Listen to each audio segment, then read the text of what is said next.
دا مونږه دی وخت کې حاجی په جهادي صاحب ته راغلو، هغې د عمرې نه تشریف راوړو، ډېر پاک وطن نه راغې.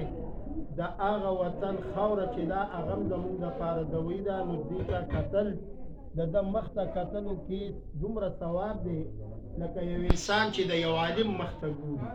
نو رب العالمین دې د دوی درجات نورم بلند کړي او رب العالمین دې دغه وطن ته موږ ټول مسلمانان بوتلی کړي. او څوک چې دغه ځای له تللي دي لکه محمد امین حاجي صاحب چې لاړو، نو پاڼې وویستلې او په لاسو کې ونیولې او اواز یې وکړو چې زړګي سترګې لګوا د قدم لاره نه ده، حضرت پرې ایښي قدمونه دومره خواره نه ده.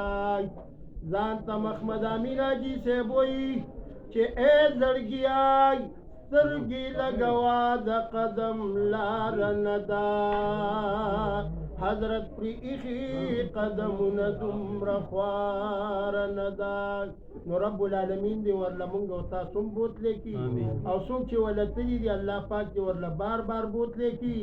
په دغه ځای باندې مونږ نه مړېږو، دغه زمونږ د حضور علیه الصلاة والسلام روضه ده، د بیت الله شریف پکې دی، د الله پاک کور دی پکې. کم انسان چې وله لاړ شي نو حدیث پاک کې راځي دی د ګناه نه داسې پاک شو لکه اوس چې د مور نه پیدا شو. نو رب العالمین دې زمونږ ګناهونه هغلته ورجوي، او څوک چې وله تللي دي الله پاک دې وله بار بار بوتلی کړي. واخر الدعوانا ان الحمد لله.